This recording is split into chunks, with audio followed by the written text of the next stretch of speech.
Hello, I'm Dr. Vanita Rattan and this channel is dedicated to skincare for skin of colour. As you know, I'm a doctor, but I'm also a cosmetic formulator specifically for skin of colour. You can follow me on Instagram at the Hyperpigmentation Clinic and at Skincare by Dr. V.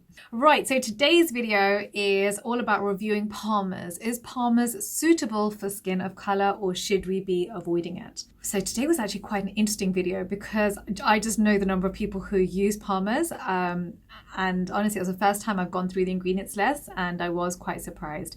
So if that sounds good to you, please give me a thumbs up. Let's dive right in.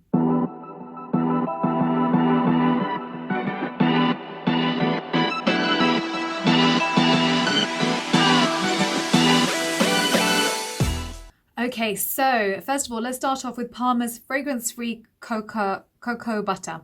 Okay, so there weren't many fragrance-free options, and that's always the first thing that I look at is actually I'm only going to review really the fragrance-free stuff for you because you know by now that with skin of color we have to be very careful. We have large melanocytes that are easily triggered. One scratch, one bite or one burn and we hyperpigment. So we really can't afford to irritate our skin. And unfortunately when it comes to fragrance, it's the #1 cause of contact dermatitis. So it's just something that really ideally we should be avoiding in our skincare.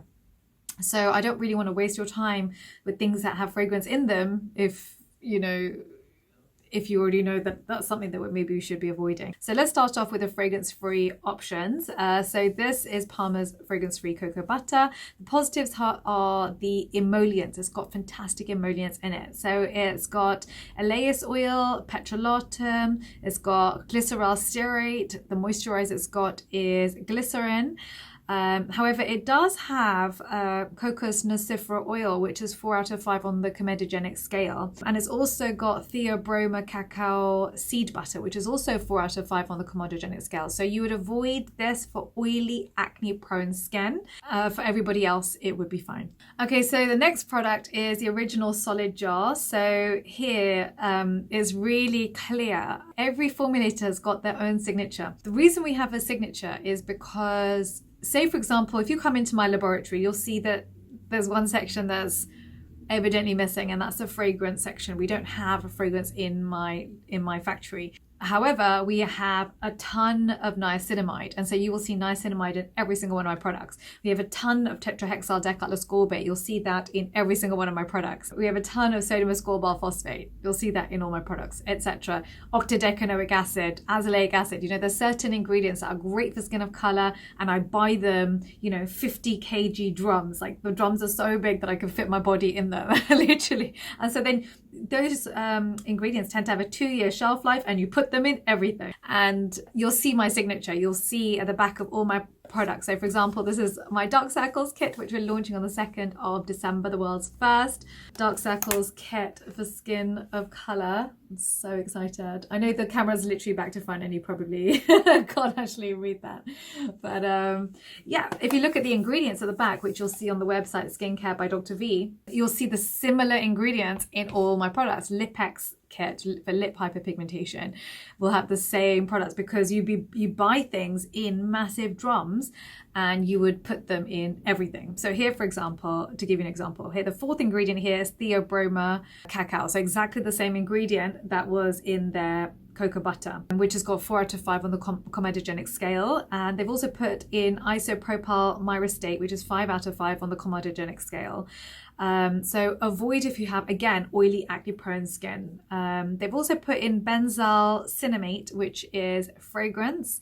And as you know, I'm not a fan of fragrance. #1 cause of contact dermatitis, and I just rather avoid that really for our skin. However, definitely avoid if you have acne. And moving on to the next product, it has the exact same issue. So it's the Palmer's cacao butter body lotion. Again, it's got Cocos nocifera oil, Theobroma cacao seed butter, both 4 out of 5 on the comedogenic scale, plus it's got a fragrance.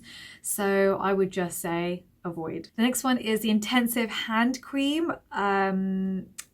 So it's actually quite interesting. This product has no fragrance in it, which is excellent, especially right now. A lot of us are suffering from wearing so much alcohol gel on our hands. And the fact that this has no fragrance in it is really essential when you're trying to relieve chapped, dry hands. In fact, I've done a whole video on products that are great for chapped, dry hands in the winter. So you can head over and watch that if that's bothering you. It does have comedogenic ingredients in them, but really this is not an issue for your hands. You don't tend to get acne on your hands. In fact, it's the other way around. You tend to have very dry hands. So actually, I love, love, love this product, and I would definitely recommend you buy it.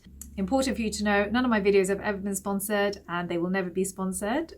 All my recommendations come from an evidence place, full skin of color. So I went through the rest of their website, and honestly, there were only 2 products I could find that were fragrance free, and the rest basically just had the same issues. There's no point me rattling off to all the other fragrance products. I would say the whole line is really not ideal for oily, acne prone skin. I'd probably avoid, because it's just going to clog up your pores. And for us, when we get acne, it's not even the acne that bothers us, it's the dark marks that are left afterwards. And so really with us, we need to tackle acne much more aggressively. We need to know how to manage our sebum levels, how to unclog blocked pores at a much earlier stage. In fact, I'm going to do a whole video for you. Something that bothers me every month is obviously, acne whenever whenever I'm on my period. And I actually cyclically change my skincare routine in anticipation of my period. So literally 1 week before, I switch up my skincare routine. So I'm going to do a video for you on this, because it's important that we're able to predict what's going to happen to our skin and manage it. Right, don't forget your free guide for skincare is down below. Please write down any questions. I'm in the comment section for 1 hour at the launch of every single video, so please be there. Turn your notification bell on so you know that I'm there for you. Thank you very much for watching.